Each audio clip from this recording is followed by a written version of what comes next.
All right. So we're getting towards the end of chapter 3 now. And you recall that earlier in this chapter, we were introduced to several very important rules for taking derivatives. In fact, let's go back and take a quick look at them. There was about maybe 7 altogether. In the beginning of the chapter, we were introduced to the definition of a derivative, and we saw that a derivative is the limit of a function, a very specific function. And in terms of geometry, the derivative of a function at a given point is equal to the slope of a tangent line that touches the function at exactly that point. So like here, for example, this little graph is y equals x squared. And this is the point 3. And so what's happening here is that this line that just touches the function at that one point is a tangent line, and its slope would equal the derivative of this function at that point. But we can always calculate derivatives using limits, but it would be very awkward in a lot of cases. So instead, we have a series of rules that we use, which here we go. Yes, there were 7 of them. Okay, so we went through these all except for the last one. We saved the most complex one for last. We've already seen the constant rule, the power rule, which let me just quickly remind you what that's all about. If we have a function y equals kx to the n power, actually, let me write this as f of x.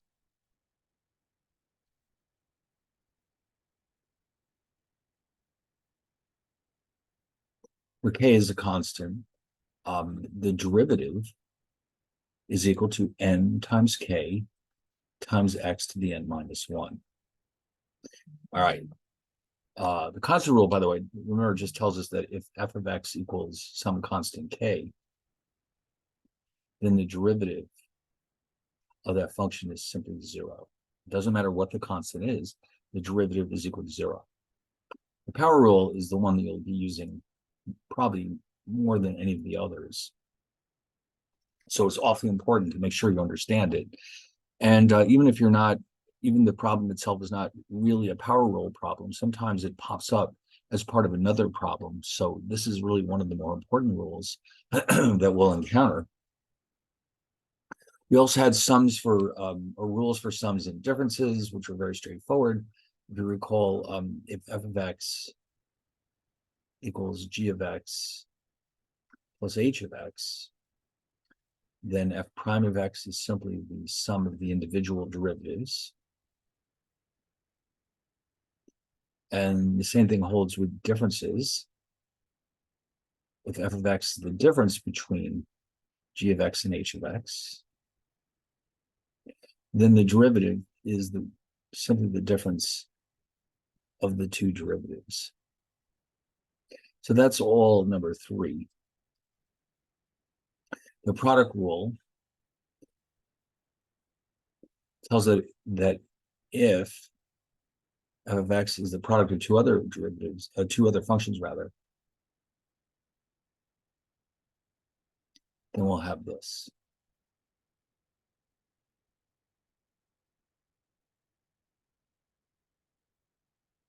Okay, so that's the product rule.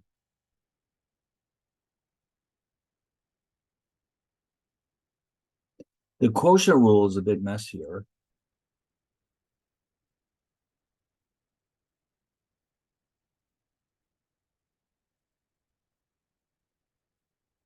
It looks like this.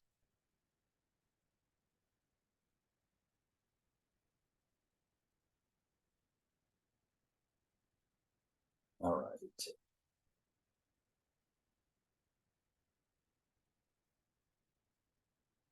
And then we have the generalized power rule, which we touched on last time. And it really and truly is just an extension of the power rule number 2. It just, what happens differently here is that instead of having a function just of x, with a function which is itself a function of x. So in that case, we end up with something. So for the generalized power rule,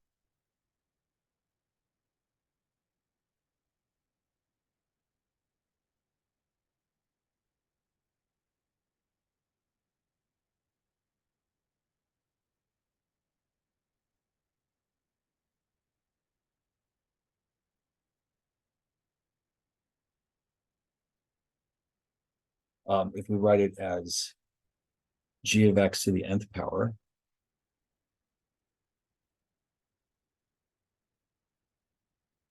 then the derivative will be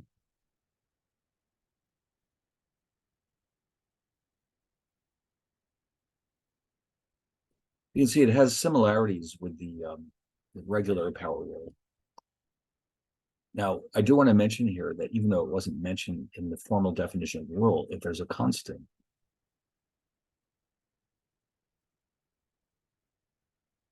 then what you would have here instead is pretty much what you expect. We're just leaving the k out here. So anytime you have a constant, you can just leave it on the outside of whatever you're doing and multiplying it by the result at the end.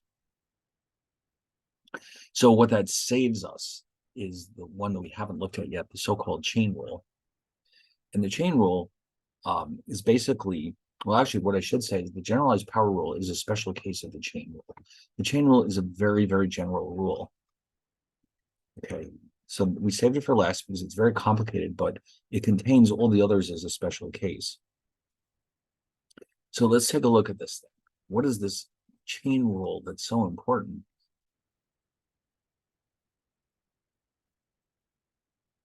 Oh, and along the way, by the way, I almost forgot, we did do some trait differentiation too. But now we're ready for the chain rule. Here it is. So the first thing to note is that the chain rule refers to composite functions. So let me just review with you quickly what a composite function is.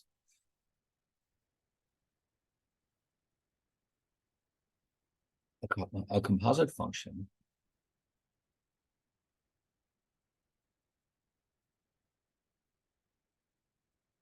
is a function of another function.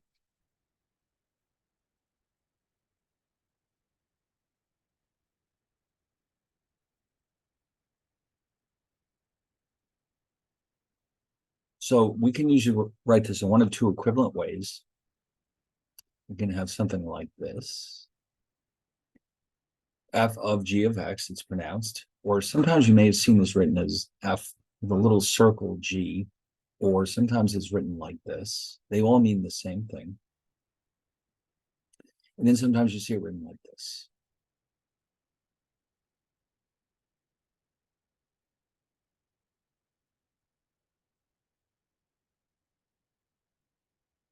So let's just say, as an example, we have two functions.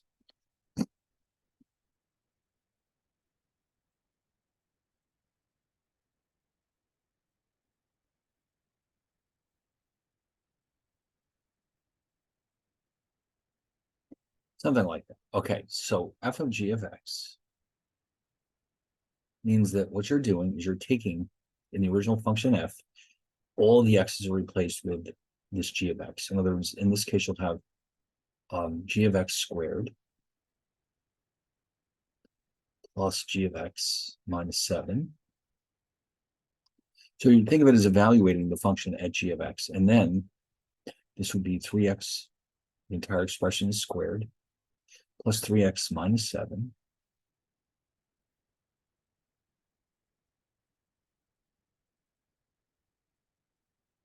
And then g of f of x would be, now you notice g of x is simply 3x, so this would be 3f of x, or 3 times this entire expression.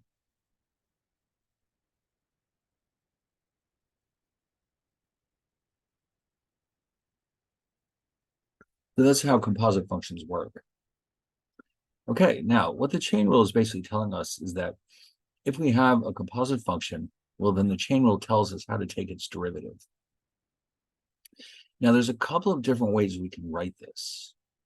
Actually, there's always a couple of different ways in math to write everything, but there's two standard ways of writing this out. So we'll start with the first one, where we're going to assume that y is a function of u,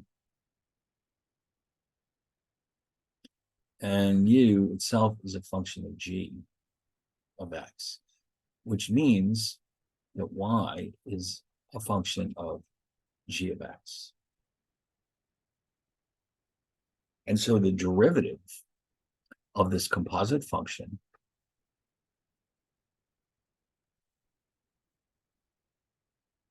which could be you could write it like this. It would probably be more precise to write it like this, but we're using the standard notation dy dx. And so what you're basically doing is you're multiplying the y, or sorry, taking the derivative of the first function y with respect to u, and then you're taking the derivative of the second function u with respect to x. Okay, now I just want to show there's an alternative way of writing this that means the same thing.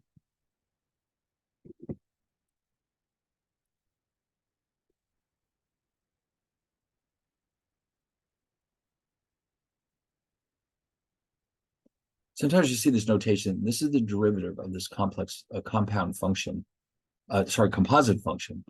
And so it equals,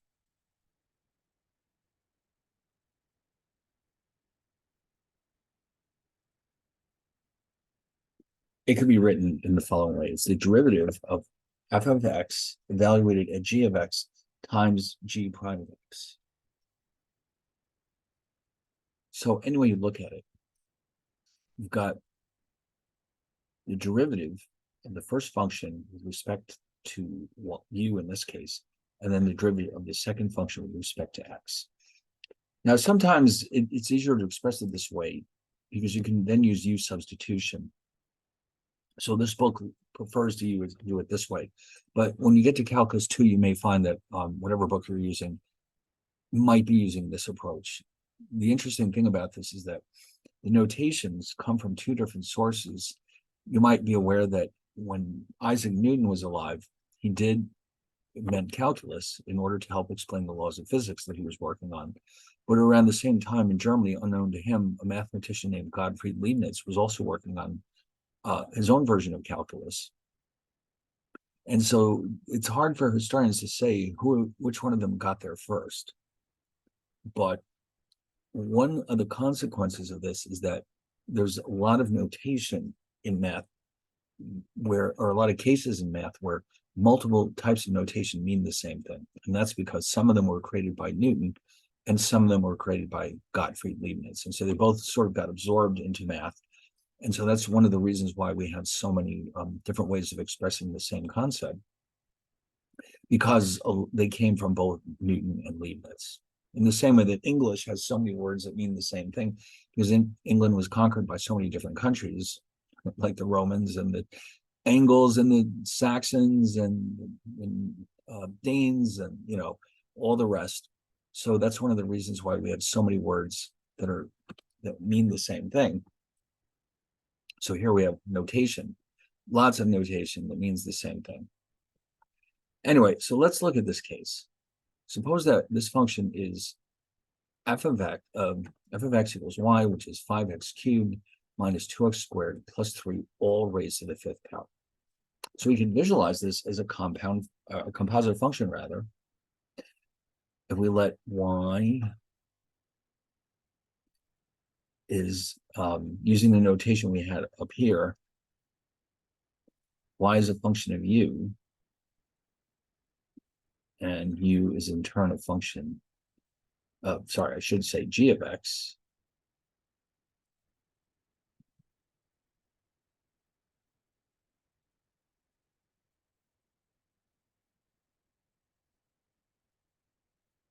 So the function of u,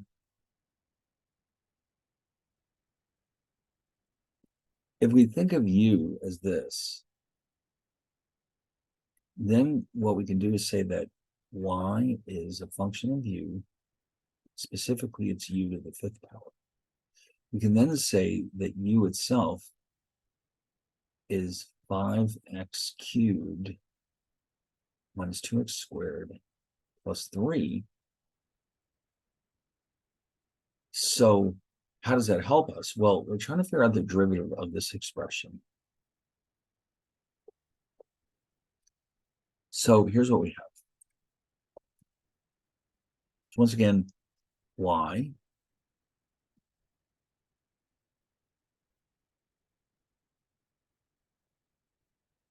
is a function of u, which is u to the fifth.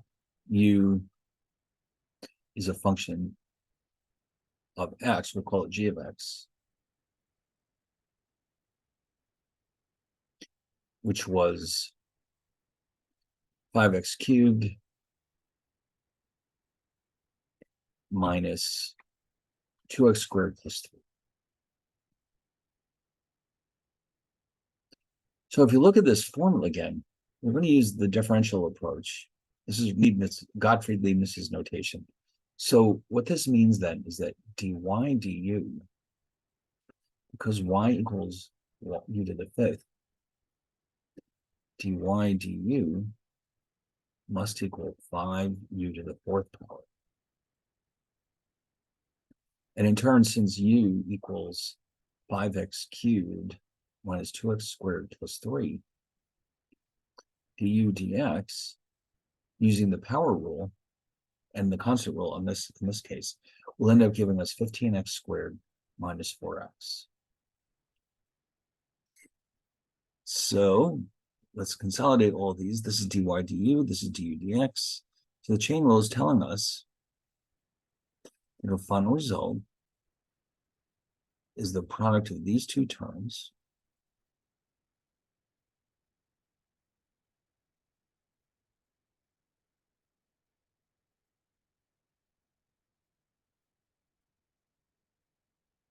and now, of course, all I have to do is replace u with the original definition.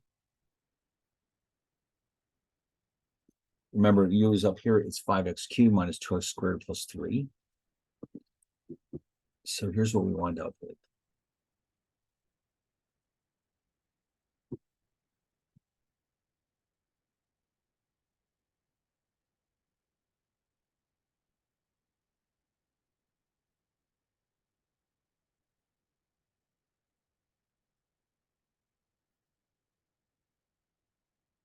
Remember, u was defined originally as 5x cubed minus 2x squared plus 3. So what we actually have here is 5 times this entire expression raised to the fourth power times 15x squared minus 4x.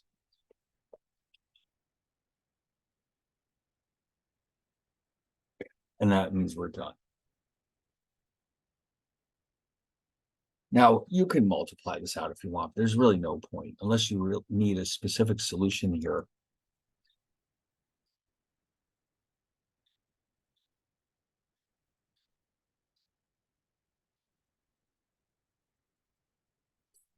Okay, so this is this is how it works.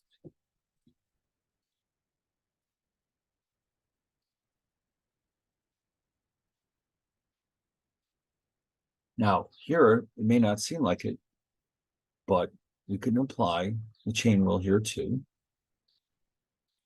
And here's how it works.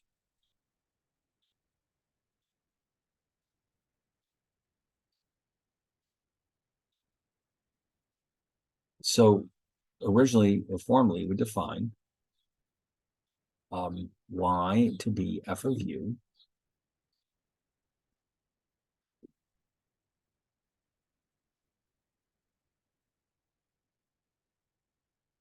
and u in turn is g of x.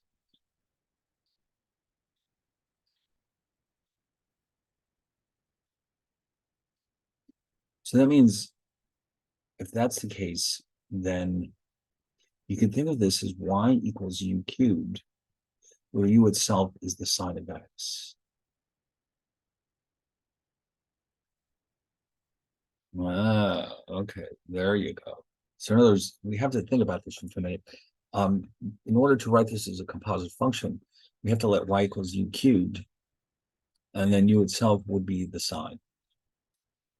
So that y equals f of g of x be u cubed. Anyway, so that means that dy dx is dy du times du dx. So what do we do with that? So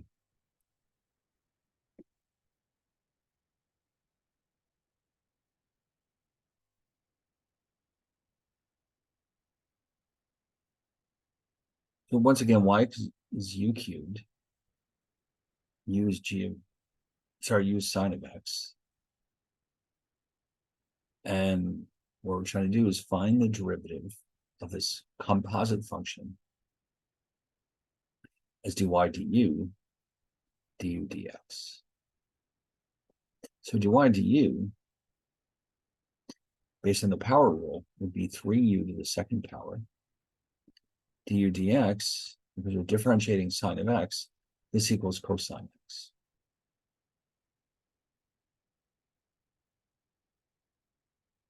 So dy du dx, 3u squared cosine x, or simply 3. Remember, u is the sine.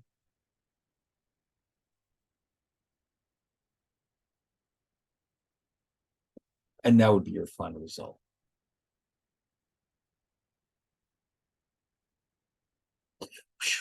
Okay, so in other words, this rule is going to be used for complex situations, very complex situations.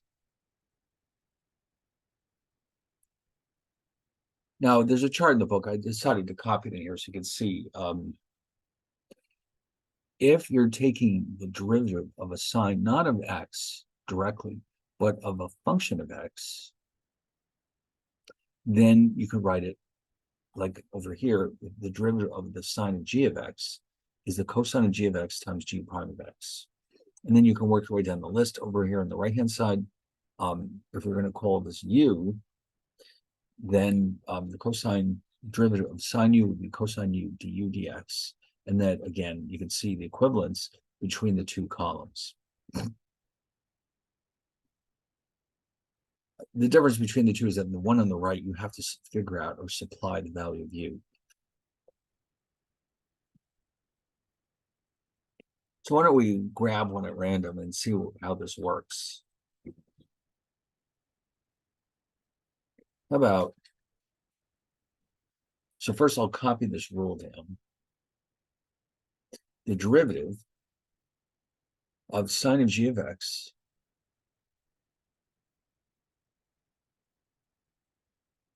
is going to be the cosine of g of x times g prime of x.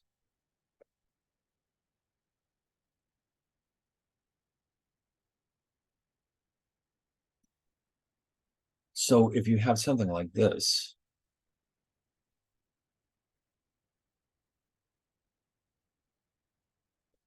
you want to differentiate it.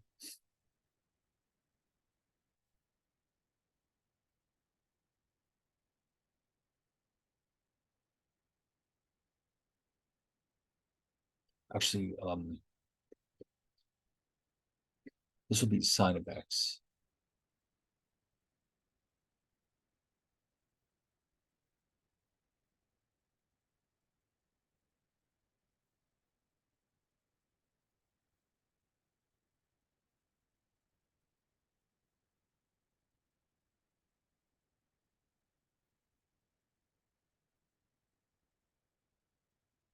So using their notation,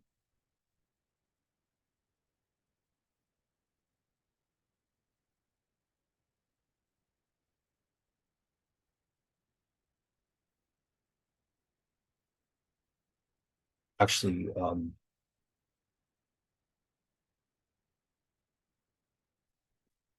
hold on.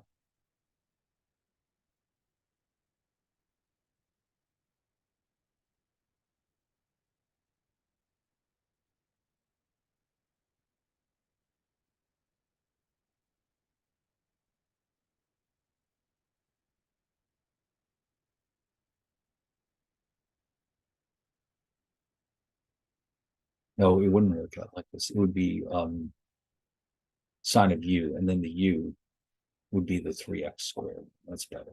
Okay.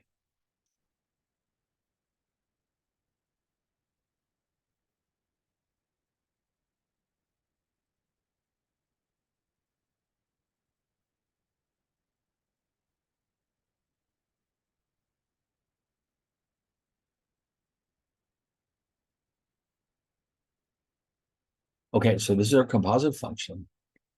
We can think of as y as being the sine of u, and then u is 3x squared.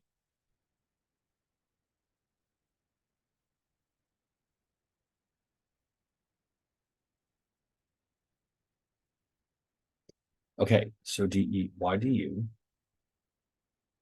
is cosine u, du dx based on the power rule would be 6x. So our final result is cosine u 6x, or cosine 3x squared times 6x.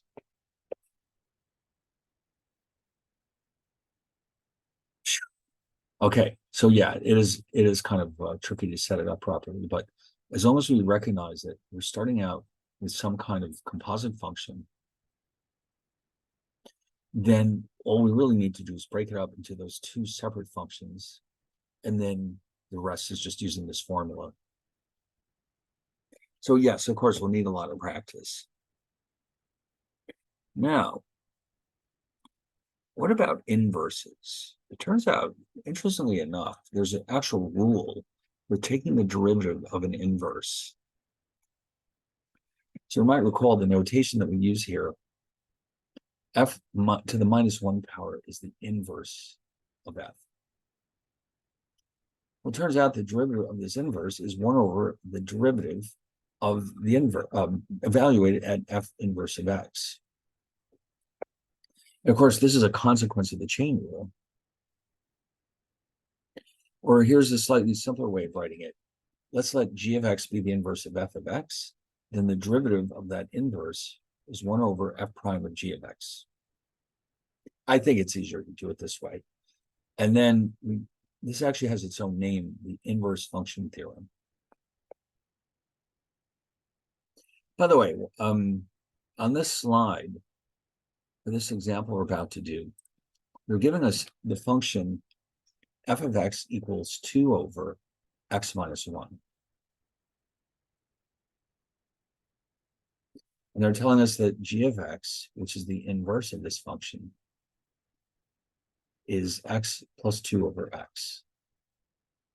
So what I'd like to do is show you how you can find the inverse of a function, and then how to prove that it is correct before we go any further. So let's take a look at this again.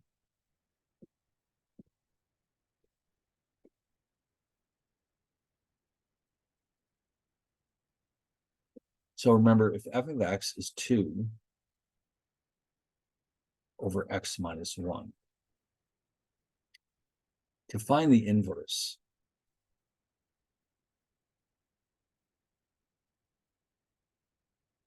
first thing you do is write this as y.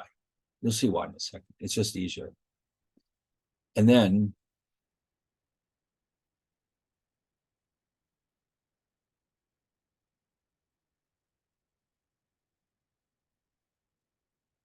this is the strange part. Reverse the x's and y's. In other words, you'll rewrite this as x equals 2 over y minus 1.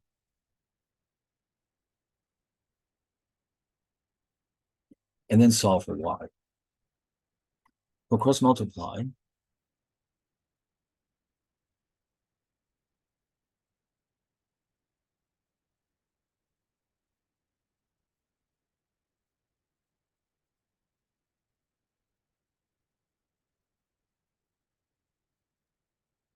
And this is the inverse.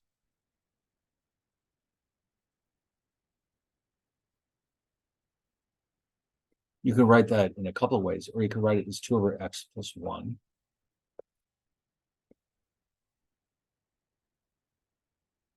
So they've got it here as x plus 2 over x. All right. Of course, it's the same thing. So what that did for us is that it showed us how to actually find an inverse.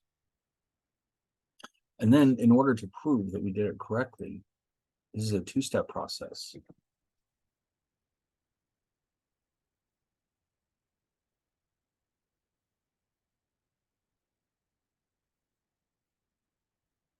we need to use the key properties of composite functions.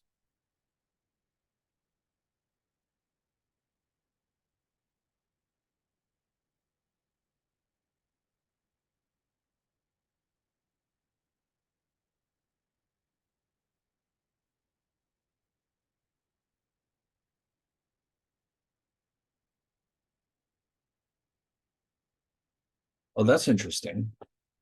In other words, when you apply the function and its own inverse to the same value x, what essentially is happening is that one is offsetting the other. For example, what if you were looking at the functions x squared and square root of x?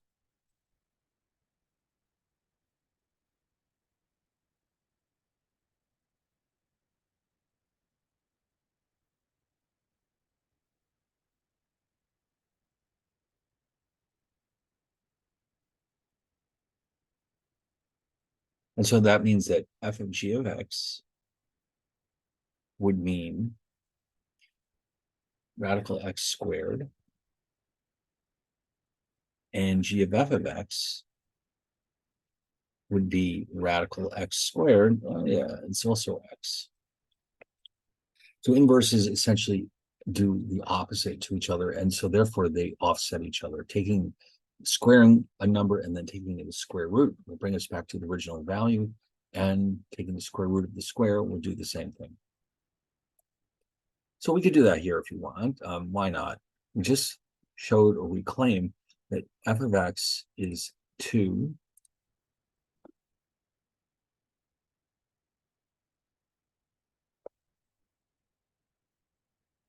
over x minus 1, and that its inverse, g of x, should be 2 plus x over x. All right, so we'll start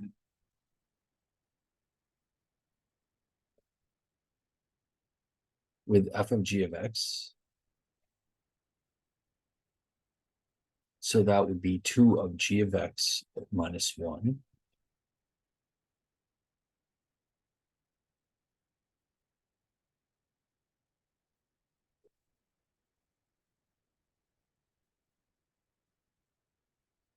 So that means we need to have a common denominator here. So we'll rewrite the 1 as x over x.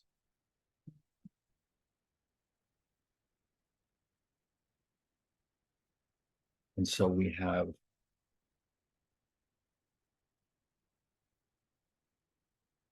2 over 2 over x, which is the same thing as 2 times x over 2, which is x. All right, well, that worked out rather well. Now let's prove that f of g of x is also equal to x.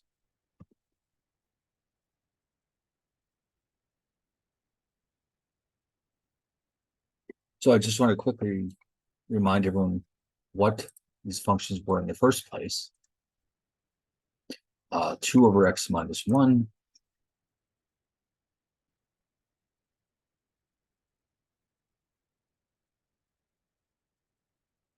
And g of x is 2 plus x over x. So I got the wrong one. G of f of x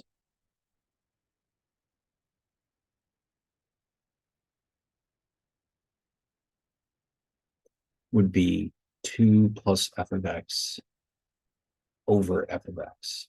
In other words, you're taking g of x, and wherever you find an x, replace it with f of x. Ooh, this one's going to be a bit of a mess.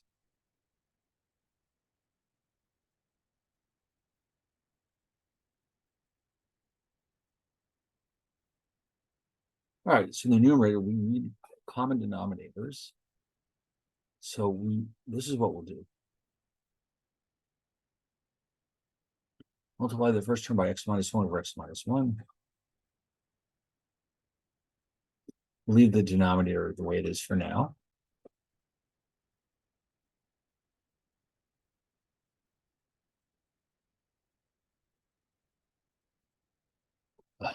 Yeah, there's not enough room here. Let me move that to the next slide.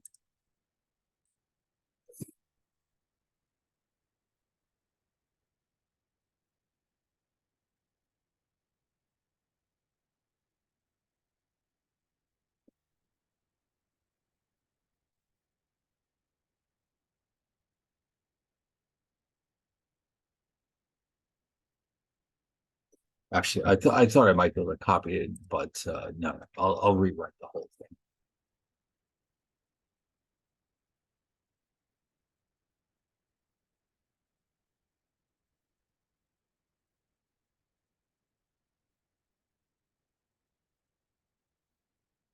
And then down here we have 2 over x minus 1. So multiplying this 2 across these two terms, 2x minus 2 over x minus 1 plus 2 over x minus 1. So in the numerator, I have 2x minus 2 plus 2 over x minus 1 over 2 over x minus 1. All right, we're almost there.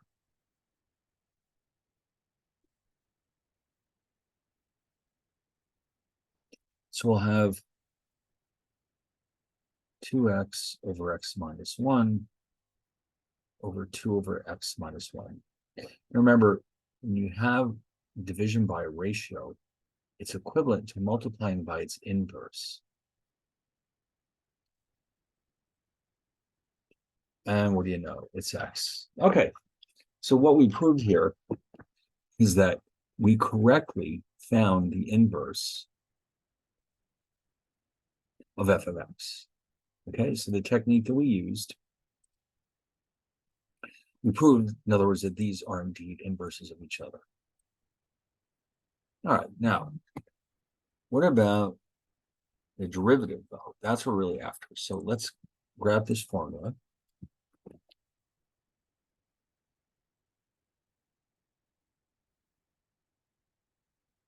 Oh, actually, it's right here. So there's our f of x, g of x is 2 plus x over x.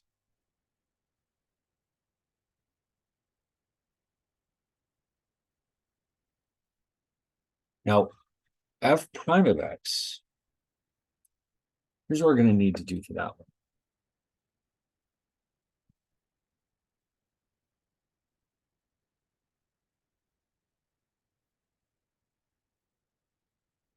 Let me just copy these again. F of x is 2 over x minus 1.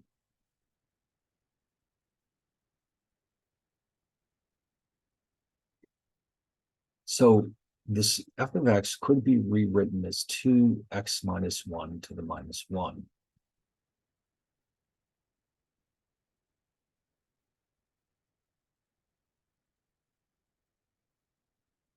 Now here you technically could use the generalized power rule.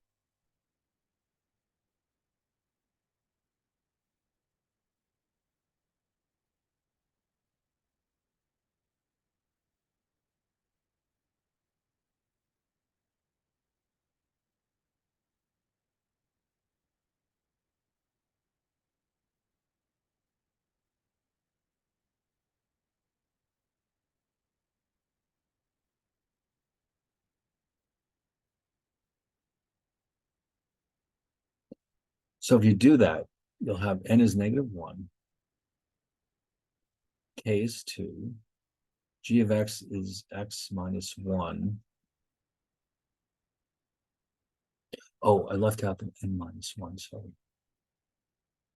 Now g prime of x would just be 1. Derivative of x minus 1 would just be 1. So you ultimately end up with minus 2 x minus 1 to the minus 2 power. So that is f prime of x. Now the formula that we're looking for, though, is f prime not of x, but of g of x.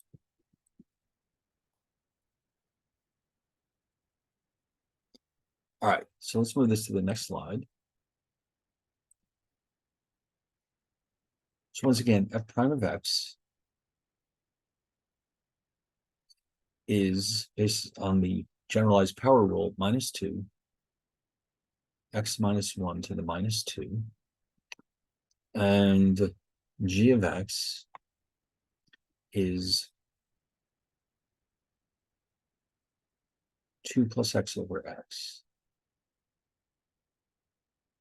So therefore, the derivative, which is ultimately what we're after,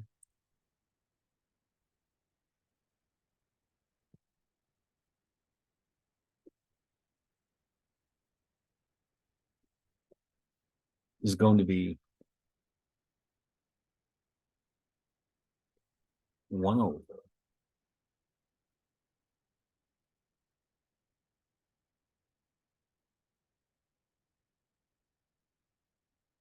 You see what I did was I just rewrote f prime of x in the denominator where the x became a g of x.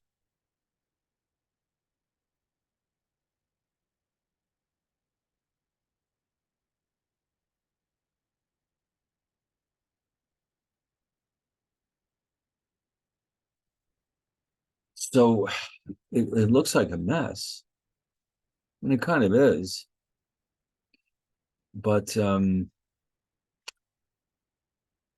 I don't think there's any reasonable way of simplifying this.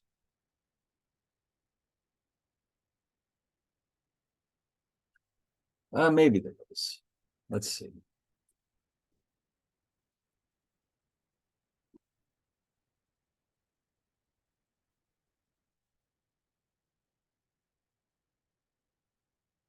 Here's what I was thinking we could do. Let's create a common denominator.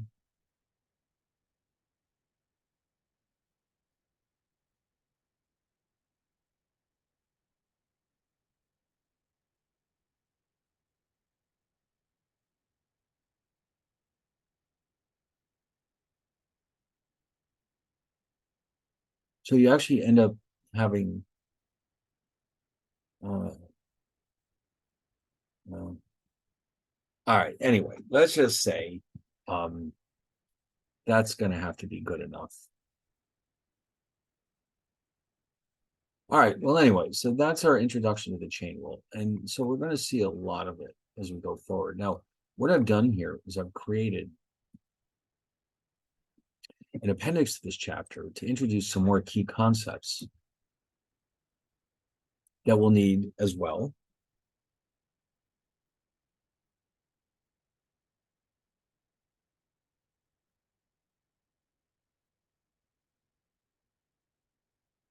Let's give it a minute to wake up. I'm trying to save it. Oh, the one thing about this tablet is that it works great, but really the writing does take up a lot of memory.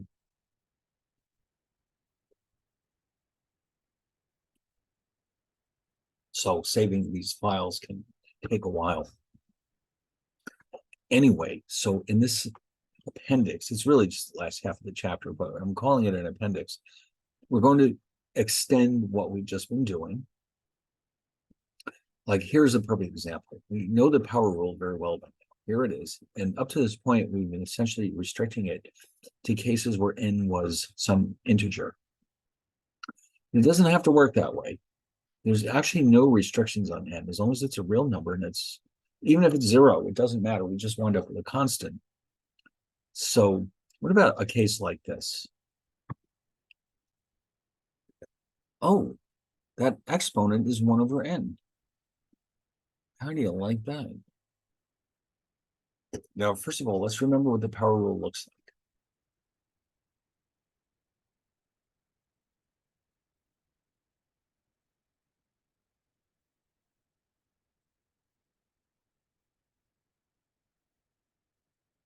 The key to this one is that we can write this one as x to the n um,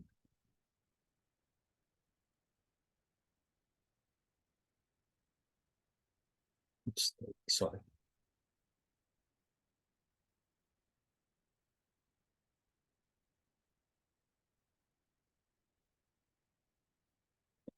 N to the minus 1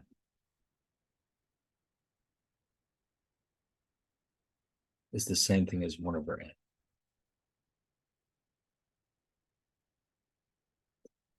Of Yeah, I guess that's not going to help very much. We may as well just leave it the way it is. Now that I think about it, I thought it might simplify our results, but it doesn't look like it. So basically, this is the same thing as saying that k is 1, and then n is actually n minus 1, 1 over n. So when you take the derivative, we're going to have 1 over n times 1 times x. The exponent will be 1 over n minus 1. So that simplifies to what you're seeing here, 1 over n, x to the 1 over n minus 1.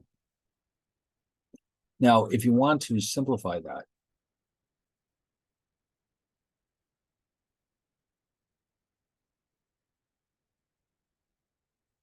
it's not really much simpler, but it can be done.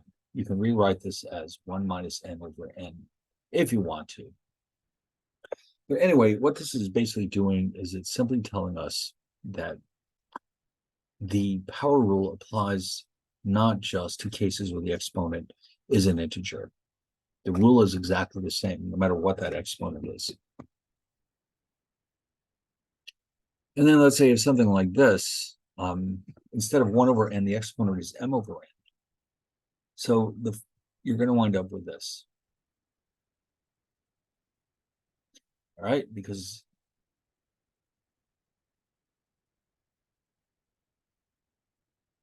this is why. So again, there's an implicit 1 here. So what you've actually got here is your n, here's your k. The k is the 1 that's implied there. And then this whole expression is n minus 1. All right, so let's look at a specific numerical example. X to the 2/3 power. So using the power rule, we'll have 2/3 x to the 2/3 minus 1, or in this case, it's easy to see how to simplify it, 2/3 x to the minus 1/3 power. Okay, and again, remember, there's an implicit 1 here.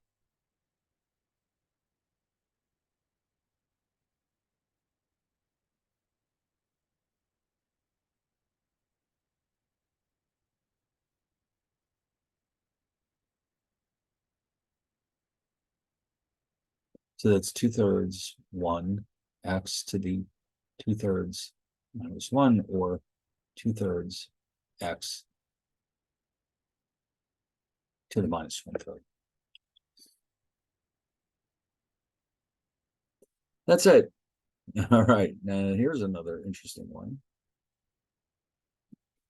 It's another messy one. I mean, the exponent is a fraction.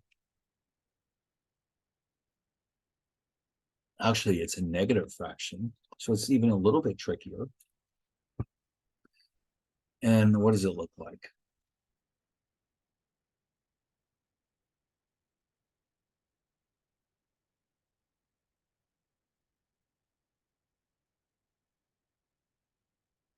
So in this example, k is 1. There's an implied 1 here. N is negative 5/4. So down here, you're going to have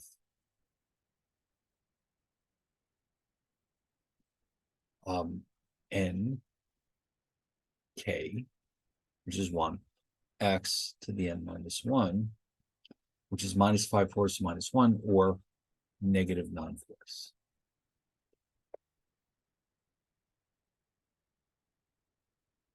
Okay, so that wasn't too bad.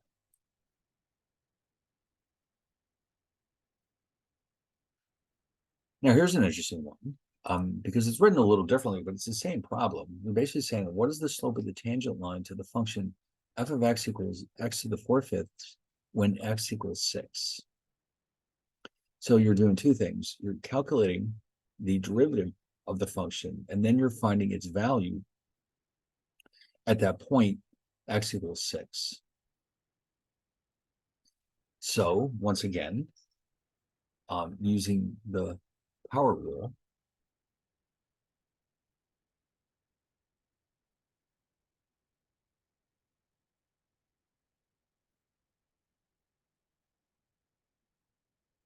here you have in the original function, k is the implied 1, n is the 4/5. So f prime of x is k n x to the n minus 1. And therefore that would be, oh, oops, sorry, I wrote it wrong. NK, it should be NK. Not that it really matters algebraically, but I want to be consistent. Will be 4/5 times 1 times x to the 4/5 minus 1. Or ultimately it just reduces to 4/5 x to the minus 1/5. But because we're looking for the slope when x equals 6, we now plug 6 in for x. And if you throw that into your calculator, you'll see that it's approximately equal to 0.559. Now, just out of curiosity, let's see what this function actually looks like with symbol lab. X to the 4/5 power.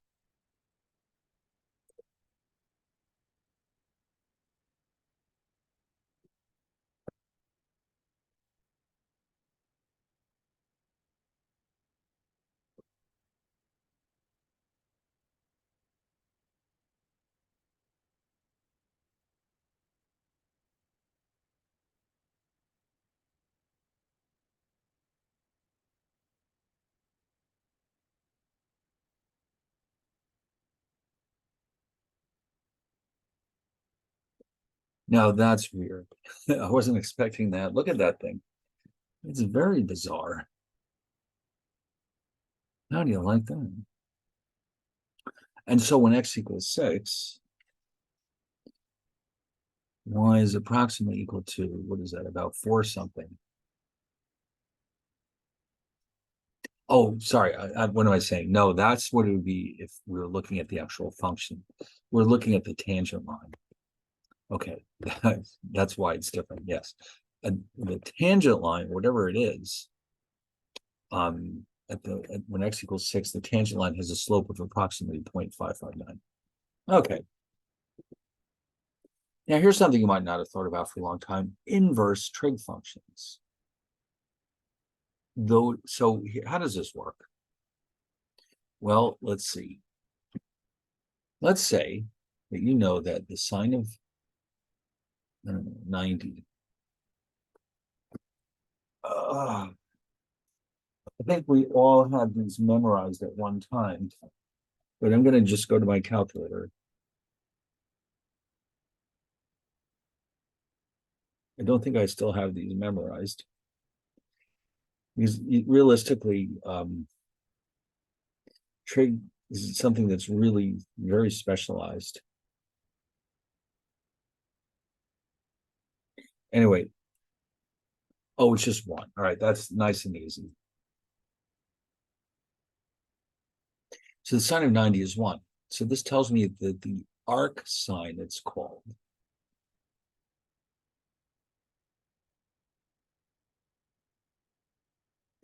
which is written sine inverse in effect,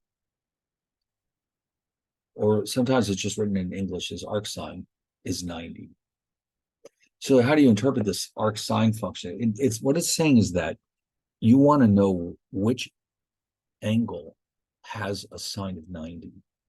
Okay, so on the left, you want to know what the sine of 90 is, but on the right, the arc sine function, what you're saying is which angle has a sine of 1, and that happens to be 90.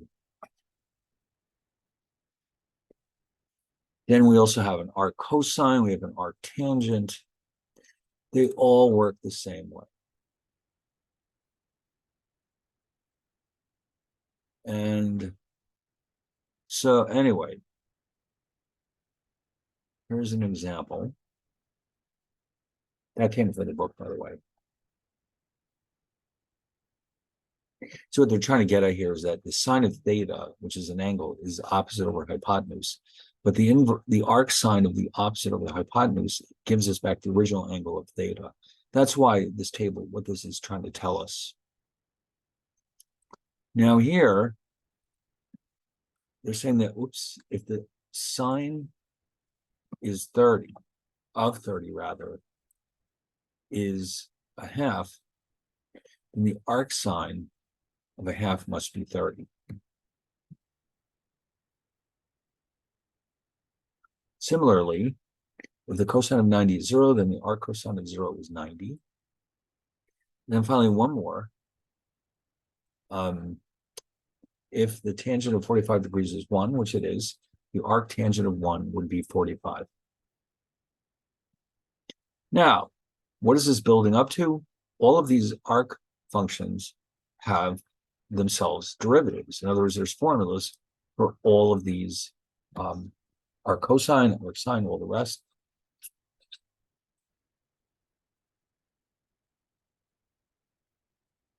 Now, nobody expects you to memorize these, but after a while, you might find that you start to recognize them when you see them. They have a certain pattern to them. Square roots of differences frequently show up in these cases. And so this is the handy chart of the derivatives of the inverse trig functions, as they're called. And so if you were asked to calculate the derivative of the arc sine of x, your answer would be 1 over radical 1 minus x squared.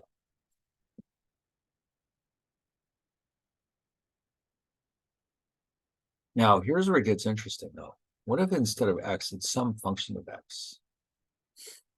What do we do now? Well, what we're going to do is use the chain rule. Okay, so let me show you a quick example of this. If, let's say that our function is the arctangent of x squared, which of course is not just x, it's a function of x. So what we've actually got here is the tangent, arctangent of g of x. So the chain rule would tell us then that the derivative here would be 1 over 1 plus g squared.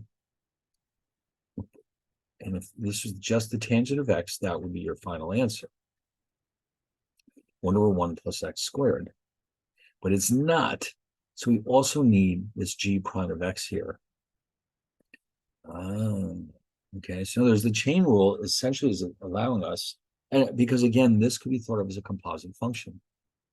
F of x is the arctangent, g of x is x squared. Okay, so that's why we have to use the chain rule, because this is not just the arctangent of x, but a function of x. So let's see how that would work. Now remember from the table, let me just copy that down here. The derivative of the arctan is 1 over 1 plus x squared.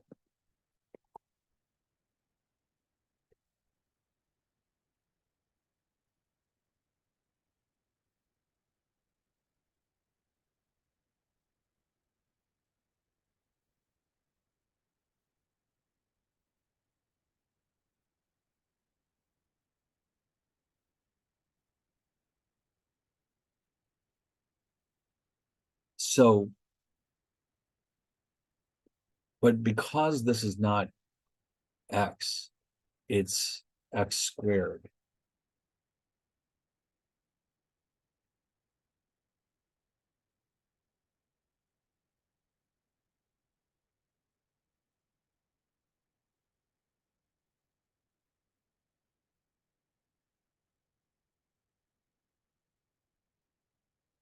Okay, so in other words, you're going to have 1 over 1 plus x squared squared. And then, of course, if g of x here is the x squared, g prime of x must be 2x. And that's what goes here.